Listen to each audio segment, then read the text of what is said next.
Hi everyone, thank you for joining us. We're just going to wait a few more minutes while more people join the webinar.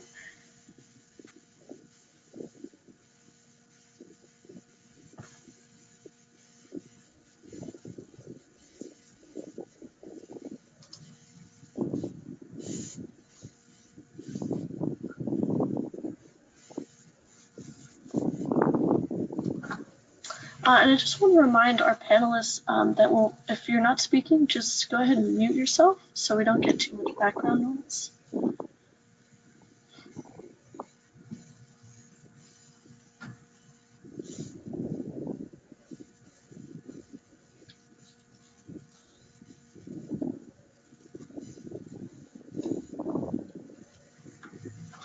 Is there a button for mute? I'm looking for it. I don't see one. You could just use one on your phone if you called in, or on the control panel, there should be a little microphone button. I see.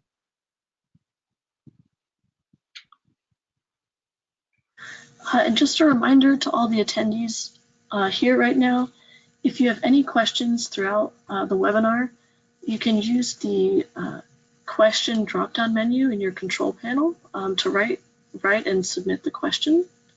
And then at the end of the webinar, we'll read those questions off and answer them.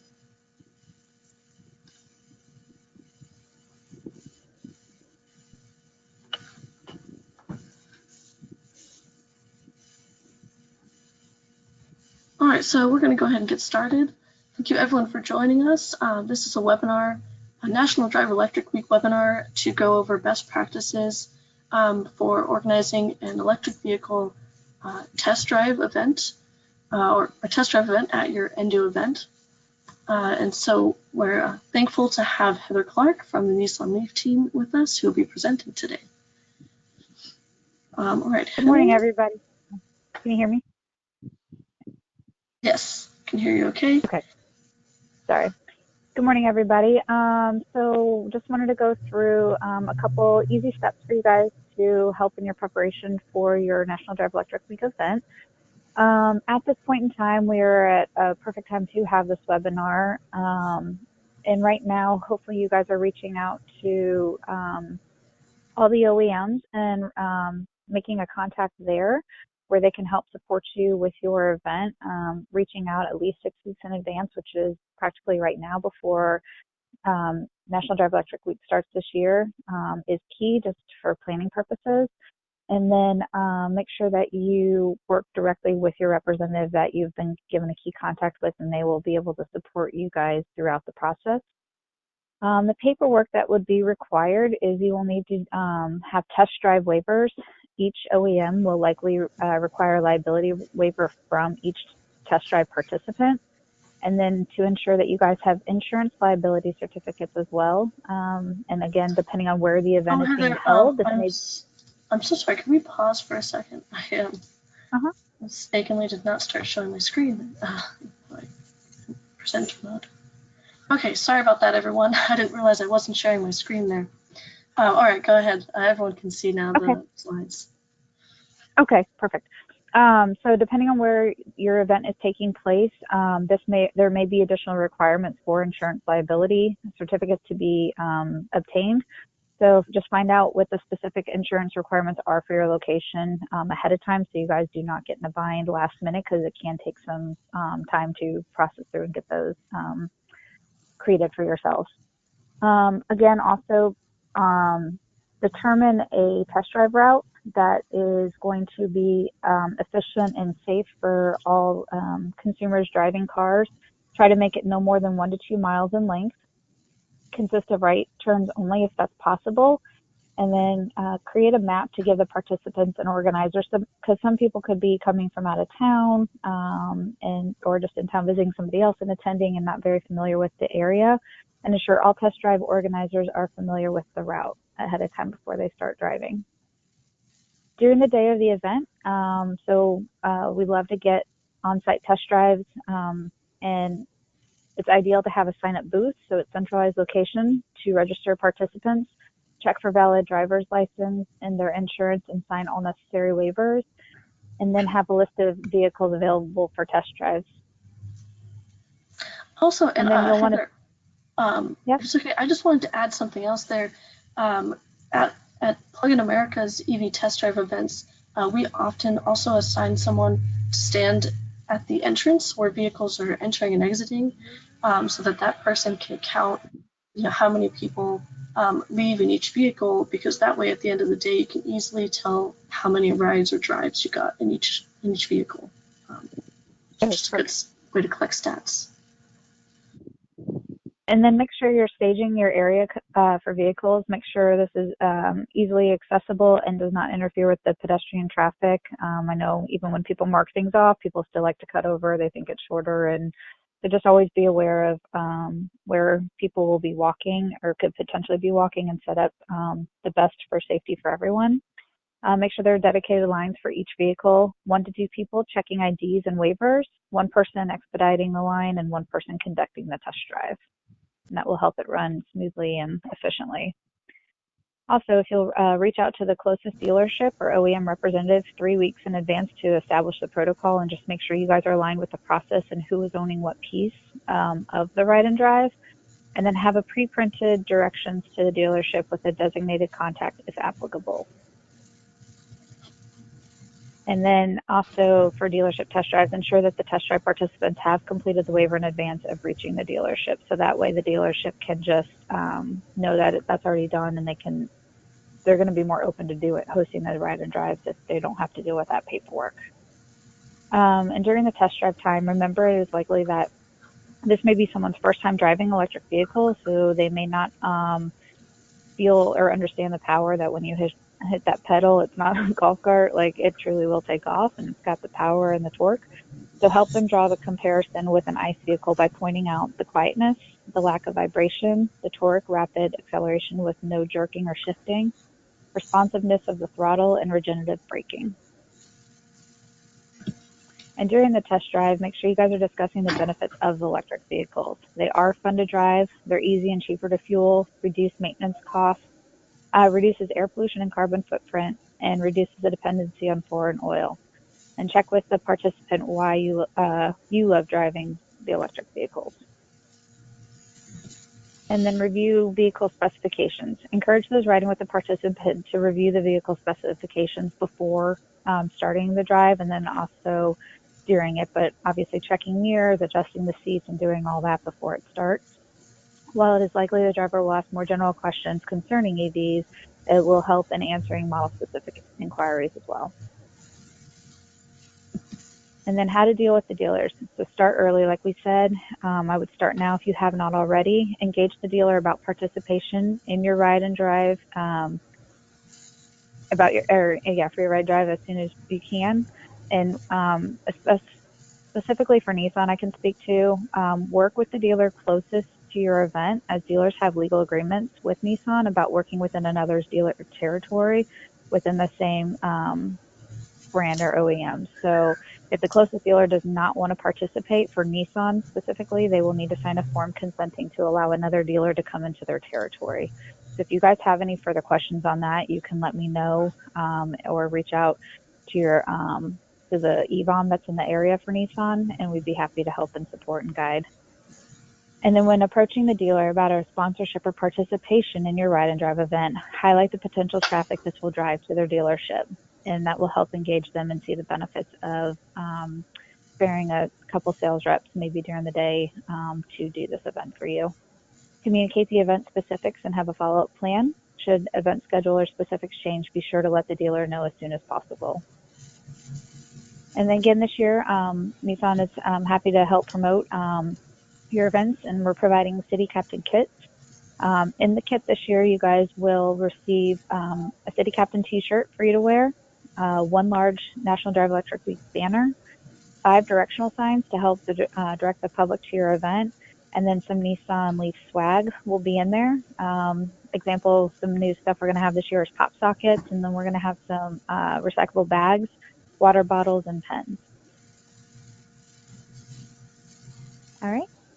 And that is it on my end. All right, thank you so much, Heather.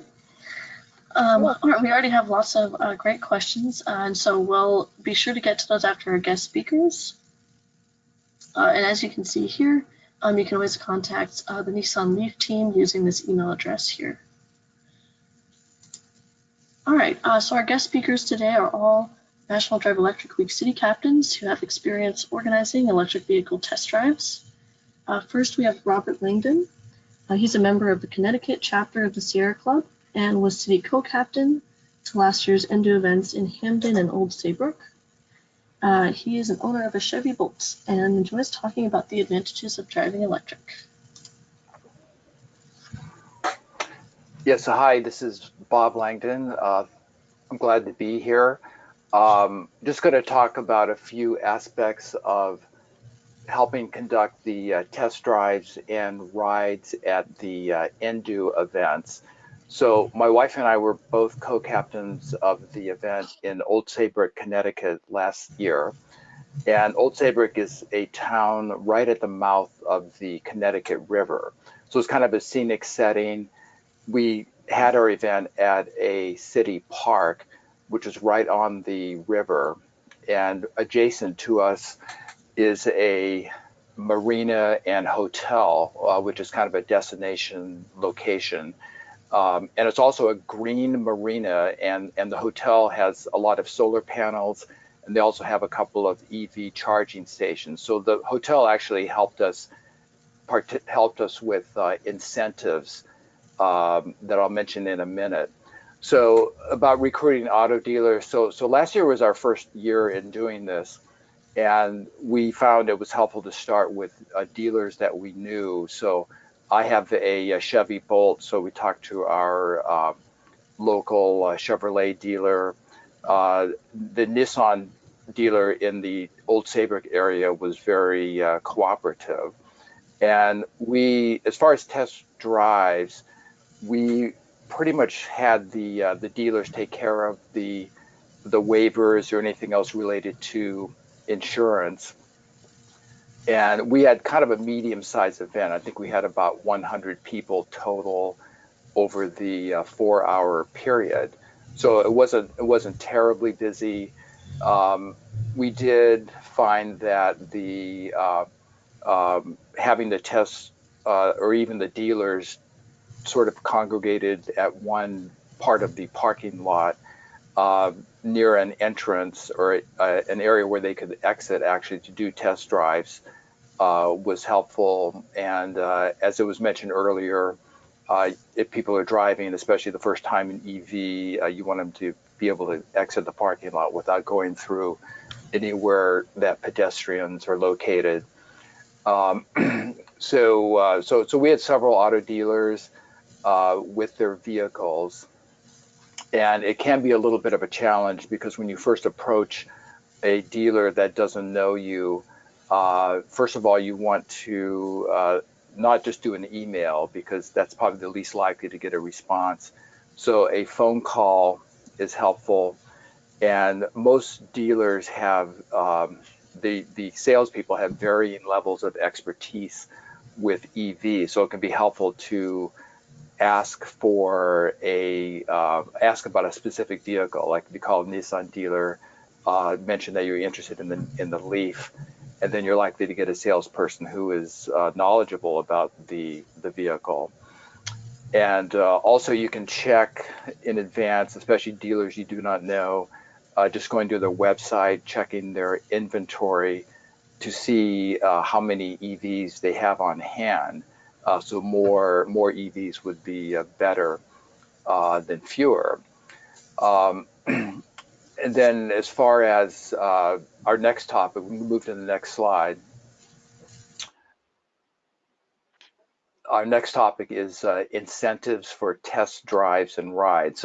So we were kind of trying to encourage, both rides and drives. Last year, we actually were fortunate to receive a grant from the U.S. Department of Energy to help fund our event. And the goal of the grant was to promote test drives and test rides. So test ride, the definition of that is when the the guest or the attendee is not driving the vehicle, but is simply a passenger. And EV owners with their own vehicles are able to take people on a ride. And that's also a good way to introduce them to the vehicle, because you can do the same description of the vehicle and point out its features, even if you are the driver. Then the test drive would be left to the car dealers, because they have the insurance for having people drive their own cars. But we did have an incentive. The hotel that was nearby, they have a good seafood restaurant, and they provided gift certificates to, I think they were $15, and the gift certificate was for people who had completed either a test drive or a test ride. So I think that did help with help incentivize people. So we can move to the next slide now. Yeah, and just a note before I move is, like you said, it's a great idea to get EV owners involved to give rides.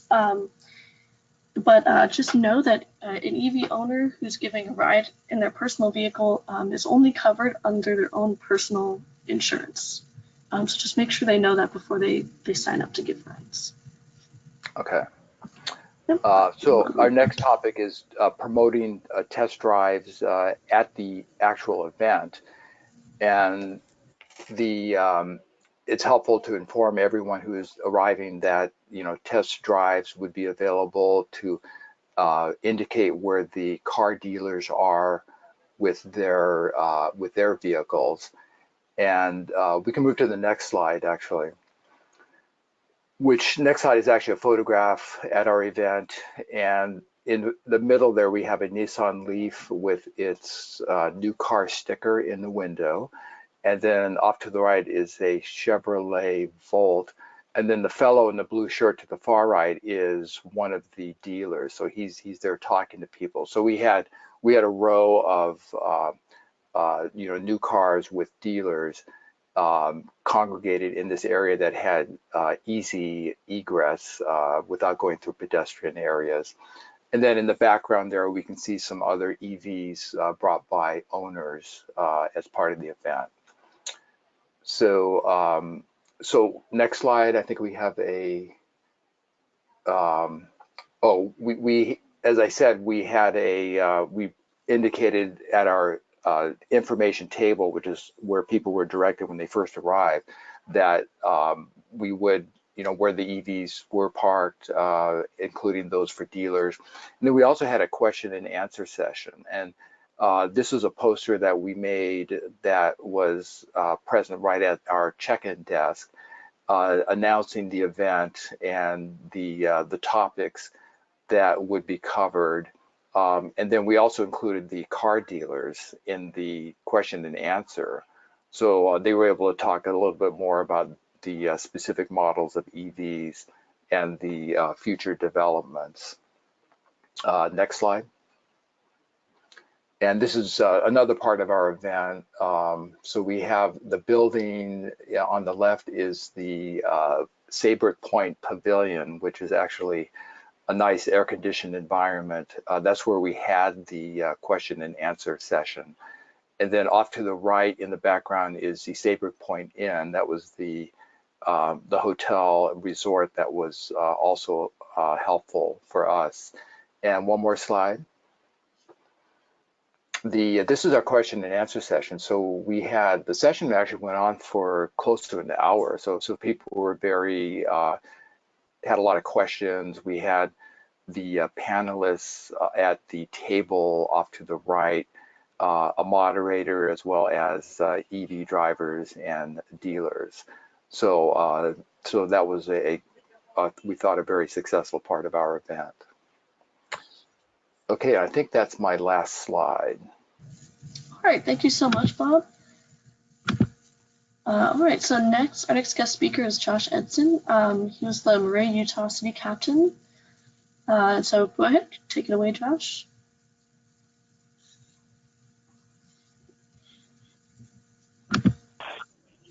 Hello there. Did you ask for me?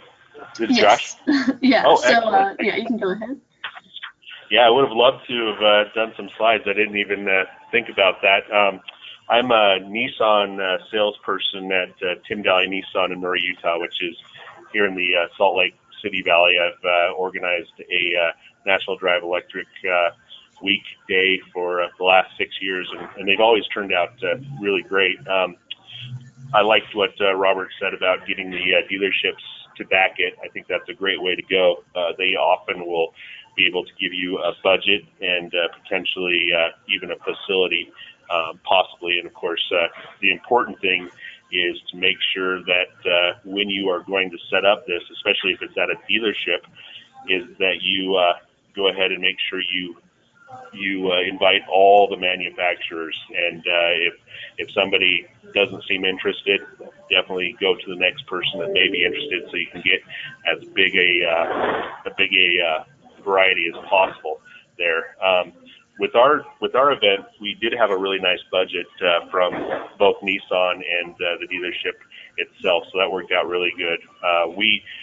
Some of the people that I think you should invite and possibly have speak are people like local and state representatives, mayor, people who are working on EV-friendly stuff in the legislature or county. We've had a lot of success with those folks. They always want to come out and meet the public. We also had electric bikes, Lime scooters, which are kind of the rental scooters here in the area. You may have something similar. We had electric motorcycles, and we also had solar vendors that we invited out, kind of to tie everything together. We sort of had maybe a science theme to our events. You have to watch out for the solar vendors though, because they'll take over the whole event if they can. They're really good like that. We also had our local power company, which happened to be Rocky Mountain Power. They were working on an electric vehicle corridor that was a kind of a big deal and in the news, and they came out and spoke and also gave a nice prize for us to give while they did their speech. In fact, if you do have the manufacturers come out and maybe some of the solar people and such, electric bikes, if you could ask them to bring possibly a prize for you to punctuate some of the speeches with, that worked out really well. We had a budget for prizes also, and we sort of did, I guess you can't call it raffle, but we did a drawing for a lot of great prizes. Also, we had the grassroots and professional clean air groups come out and do some speaking too, and they would set up a table, and they're very, very, very good at getting the word out, so that was excellent for us. Since we did have a budget, we had a DJ. We played a lot of science and electricity-themed music, and had them break in every half hour roughly to have somebody give a speech and also maybe give away a prize. As far as getting the word out, we found that social media like Facebook was great. We paid to push to people who were interested in EVs and such. We got on all the municipal and event calendars in the area. A lot of those, considered us to be a nonprofit, so we were able to post ads on those for free. We also have a local weekly newspaper that's kind of a high target audience for us and electric vehicles. We got on the university and college radio stations, which was nice. That was pretty much free in most situations, along with the local university newspaper. We also invited the local electric vehicle clubs, both for like Teslas and Leafs and that sort of thing. It was great. It was a lot of fun to run the events. If anybody had any questions, I'd love to answer them. Awesome. Thank you so much, Josh. And I was curious too, just you mentioned that if you invite utilities or other companies to booth at your event, you should also maybe ask if they can bring a prize donation. Were they eager to offer that, or did you have to offer them like a prime booth space or anything like that to convince them? Really, I just kind of, made it feel like a community thing and said, listen, come show off your electric bikes, for example. The electric bike company ended up giving away a nice helmet and also like a half-day rental of an electric bike, something that was well within their ability. The Tesla dealer brought some Tesla windbreaker, which was really nice. That sort of thing. And we actually, as a dealership, gave away a lot of things like electric lawnmowers and weed whackers and that sort of thing. So it was kind of fun. Okay, great. Thank you. Thank you. So we're gonna go to our next guest speaker, Jamie Hess. He was the new London City Captain. And Jamie, go ahead. Oh, okay. Thanks, Kylie. Can everyone hear me? I guess so. Loud and clear. Okay. Super. So this is our 4th year organizing a National Drive Electric Week event. We started in 2016, and our first event we had 24 electric vehicles and about 300 people came to see them.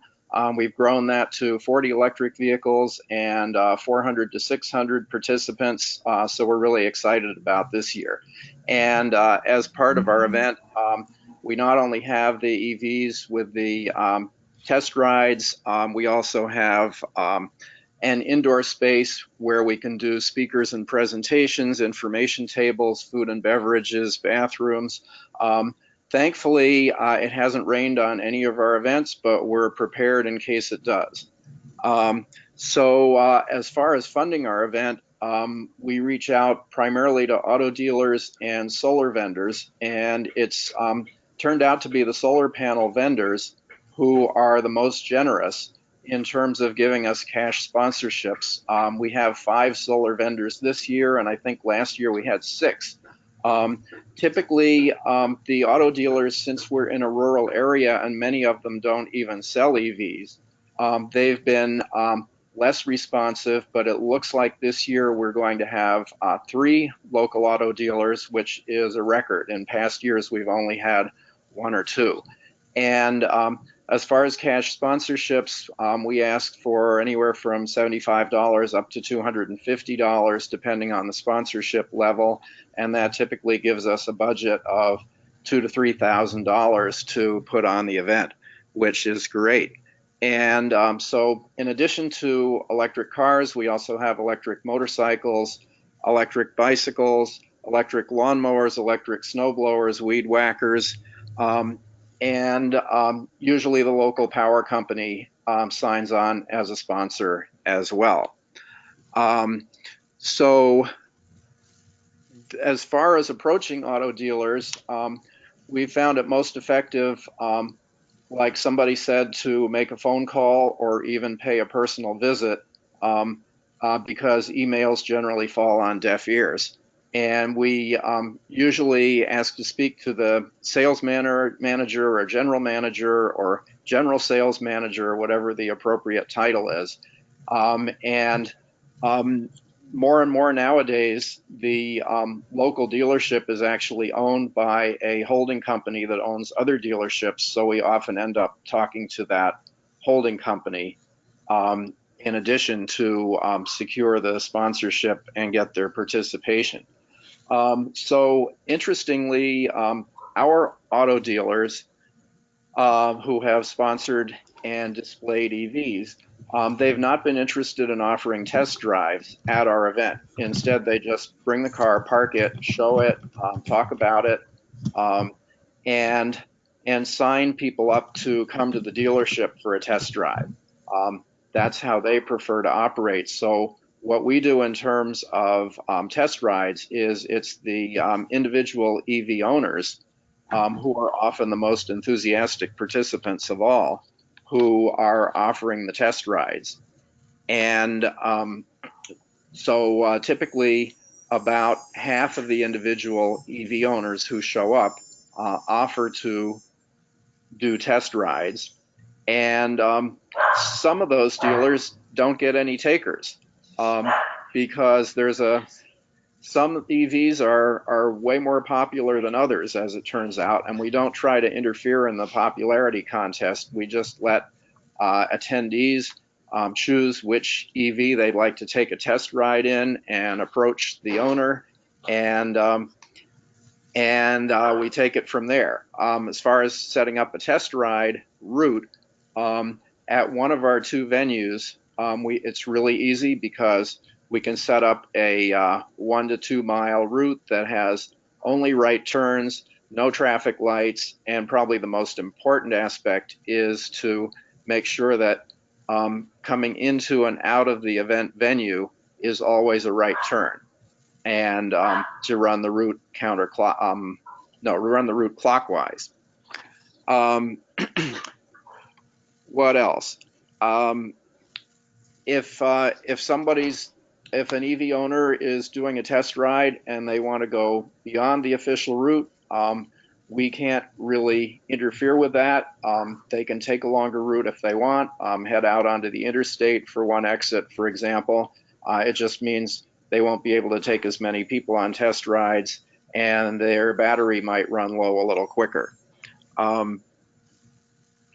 As far as test rides, the electric bicycles were very popular for test rides also. And at one of our 2 venues, which is an elementary school, they have a paved bicycle path that runs along the back of the school and actually goes for over a mile into the center of town. And that was a perfect place for electric bike test rides. I guess if you have a big parking lot and it's not full of cars, you could do it there too. But having a bike path is even better. So in addition to what I've talked about before, we also have a raffle at the event where we solicit prizes from local businesses and then raffle them off. And last year we were very lucky to get a donation of a Tesla Model S for kids, which is about a $500 item. It's interesting that Tesla owners who are in the referral program, they get these Model S for kids as a free gift for participating in the referral program. And then if they don't have kids or grandkids, then they're often very generous about donating it to a National Drive Electric event. And so the raffle brought in a lot of participants, I think, and as an incentive, we told people that if they pre-registered on the driveelectricweek.org website, we would give them a free raffle ticket, and anyone who didn't pre-register had to buy their raffle ticket. That was very successful, and we got huge numbers of pre-registrations in response to that. So I'm happy to answer any questions, but that's about it. Great, thank you so much, Jamie. And also, I noticed in the bio you sent me that you're also the chairman of the New London Energy Committee, which advises town officials on implementing energy efficiency and renewables in order to achieve your town's goal of 100% renewable electricity by 2030. Has that helped you at all in getting dealers to your event or just organizing your event in general? Well, the biggest help is that the Energy Committee has 12 members, and so we end up being the core group of volunteers who put on the event every year. In alternate years, we have other energy committees, and I don't know what it's like in other parts of the country, but in New England, at least, many cities and towns have an energy committee, and it's part of the city or town government, so it has an official role. And that's very helpful in terms of publicizing the event. And I suppose it would make potential sponsors more comfortable with signing on as a sponsor if they know that a part of the municipal government is behind the event. And it helps us with liability insurance as well. Awesome, thank you so much. And I also wanted to add that last year at our town meeting, we're a small town of 4,000 people, and town meeting is how our government runs. We passed a resolution pledging to 100% renewable electricity by 2030 and 100% renewable transportation by 2050. So we're really excited about the role of EVs in helping to bring that about. Very nice. So glad to hear you have lots of support locally. All right. Also on the next slide, I included a picture from your event. I don't know if you had anything to add with that picture. Well, the orange triangle is our test ride route, which is just over a mile. And as I mentioned before, it runs clockwise, so people take a right turn out of the parking lot. They make 3 more right turns to go around the route, and then a final right turn to come back into the parking lot. And that minimizes congestion, and everybody was very happy with that. Very nice. Thank you so much. Thank you, Kylie. And thanks, everyone. All right, so that's the end of our guest speakers. So now we're going to get to questions. So our first question is, should we be using our own limited liability waivers, or should we, or should we use our own? So my initial response to this is, you want to ask the dealers doing the test drives if they have their own waivers. If they do, then just use those. But if you do need an additional waiver because the dealerships don't have any, or you just want an additional one for people to sign, you can email me and I can send you a template that Plug-in America uses. And I put my email in the chat box in the control panel. Heather, I don't know if you had any input on this as well.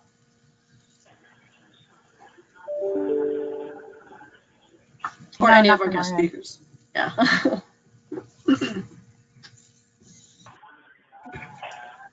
Okay, great. So next question is. Oh, I'm sorry. This is Bob. Sorry about that. Bob Langdon. As far as insurance waivers, I believe the Sierra Club has that. I'm not sure if it's nationwide, but I know in Connecticut they have a insurance liability coverage that is applicable to events that they are sponsors of. So because Sierra Club is one of the 3 national sponsors of NDU, in our case, they did provide coverage, kind of on top of any other coverage. Awesome, thank you. And again, if anyone is looking to get coverage from Sierra Club, Bob, I don't know how the local chapters work, if you guys each have a contact, but if not, you can always reach out to me and I can connect you to someone from Sierra Club. All right, so next is there a list of dealers participating in the EV Drive? So on each NDU online event page, dealers can register to attend and they can note that they are a dealership. If you invited dealerships and they're coming to give test drives, I would encourage them to register on your event page because this lets us know how many dealers participated and what vehicles dealers brought. All right, next question. So this is a question for Heather. Someone is wondering, wants more information about the dealership test drive scenario. They're wondering, does this suggest that it's actually customers going to various dealerships for test drives rather than at a central location, like at the NDU event? Yeah, some city captains have worked out where the dealership may not be able to leave, especially with them being on the weekends, and that's their busiest time. So sometimes dealers will offer to host a test drive at their dealership, and then some will actually attend the event. So each one's going to be really up to the dealer on what they're comfortable and able to support. Awesome, thank you. All right. The next question, is there a contact sheet for OEM representatives to contact for ride-in drives? Heather, correct me if I'm wrong, but I think they could go ahead and email that Nissan email you showed earlier, at least specifically for Nissan dealerships, if they want any help getting in touch. Is that correct? Yes, for Nissan, yes, that's the email. Awesome. Yeah, for other dealerships, unfortunately, it's a matter of just cold calling the dealership and getting to know the right salespeople. As Bob was saying, get to know the salesperson who knows a lot about the electric vehicle on the lot, because they're probably more likely to come to your event.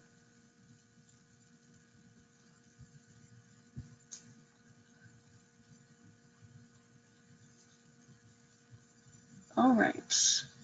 And we have a question. When did you start promoting the events? A month before, 2 months before?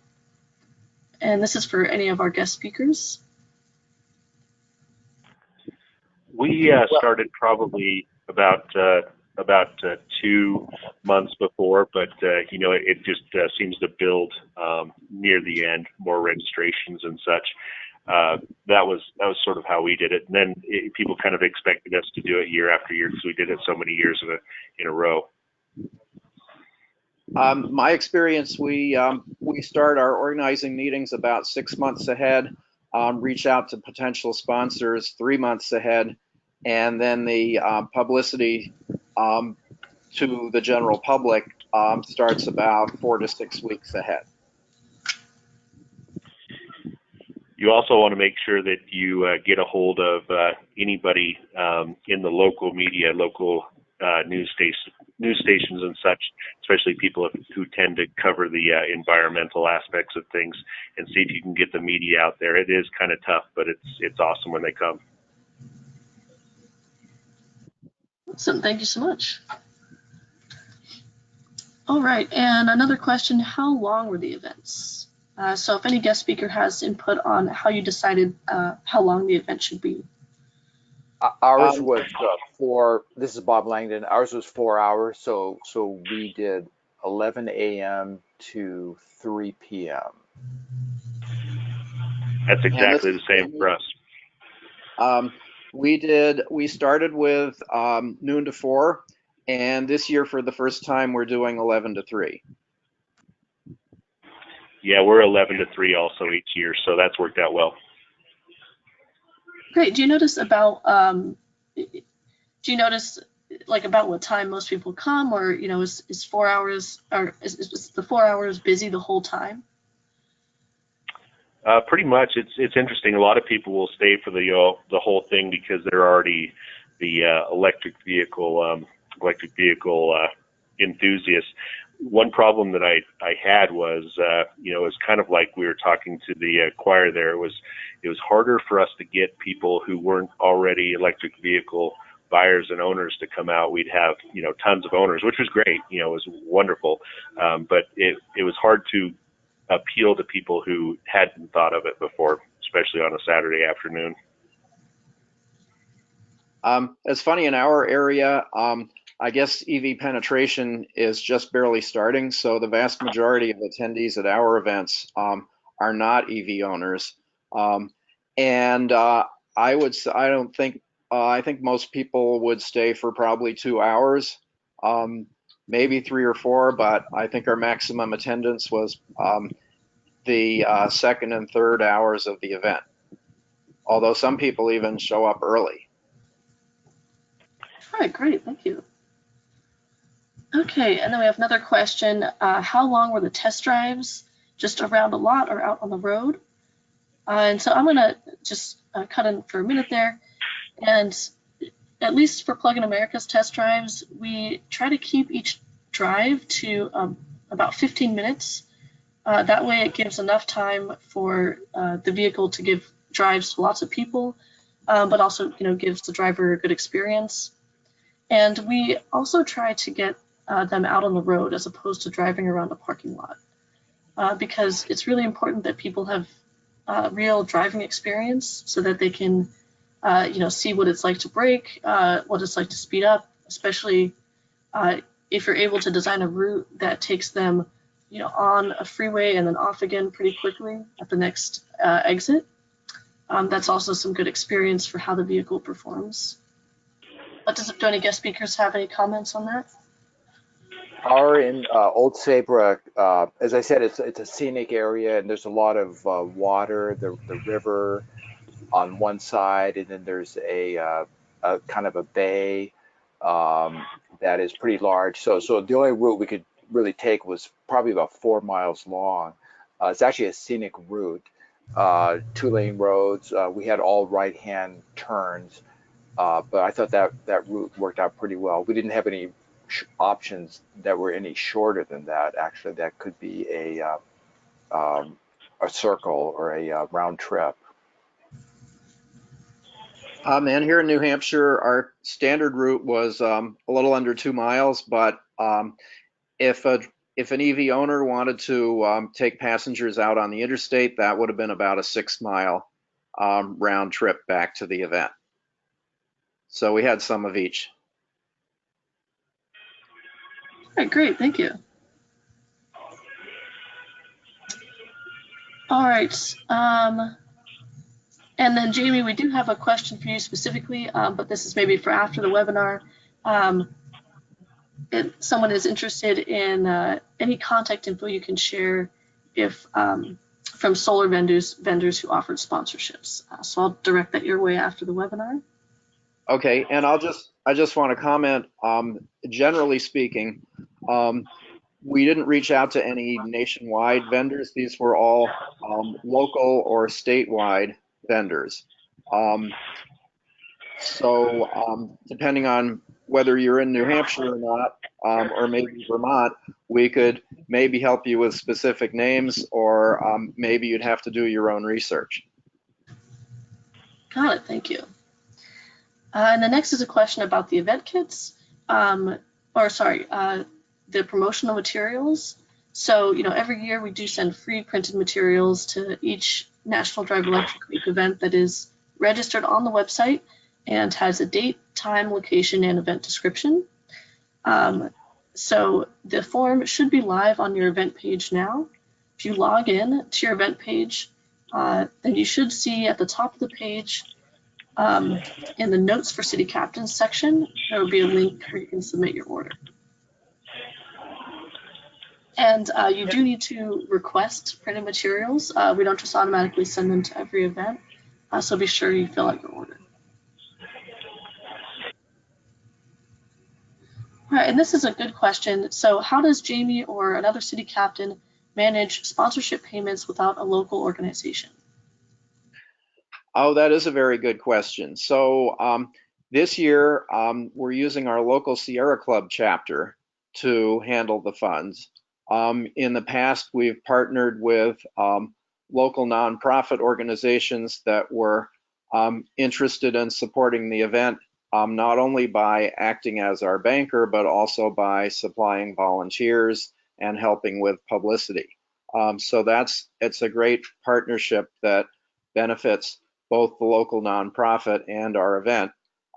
And if you have a local chapter of the Sierra Club, that's ideal, because the National Sierra Club is one of the organizers of Drive Electric Week. Awesome, thank you. All right, and then this is a question for Heather. Where can we get a copy of a dealership to allow another dealer into their district for the event? So a copy of a form that allows a dealership to let another dealer into their district. The dealer has that. So if you approach a dealer and they say they are not able to support, then I would ask them right there and then saying, okay, if I find another dealer to come into the area, would you support that? I know Nissan says you have to sign a form. They have the form, and if they agree to it, work with them. They have the form. They'll just need to get it filled out. Awesome, thank you. Mm-hmm.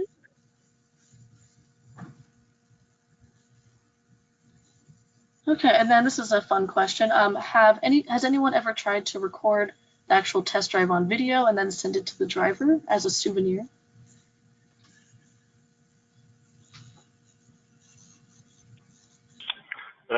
Nobody here, but that would be a lot of fun.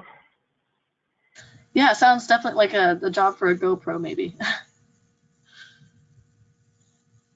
All right, and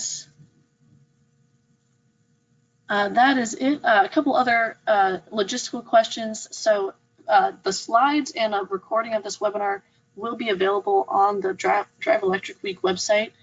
It'll most likely be available later this week or early next week. and it will be on the resources page, so you can watch that anytime.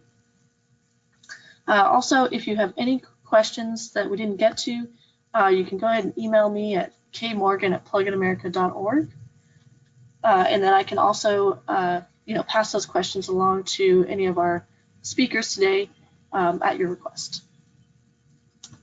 All right, and I think that's it for us. Thank you so much to all of our guest speakers. There was a lot of great advice here, and thank you so much to Heather Clark from Nissan for personally presenting. Thanks, Thank you, Kylie. Kylie. Thank you, guys. Okay, thanks. Goodbye, everyone. Have a great day.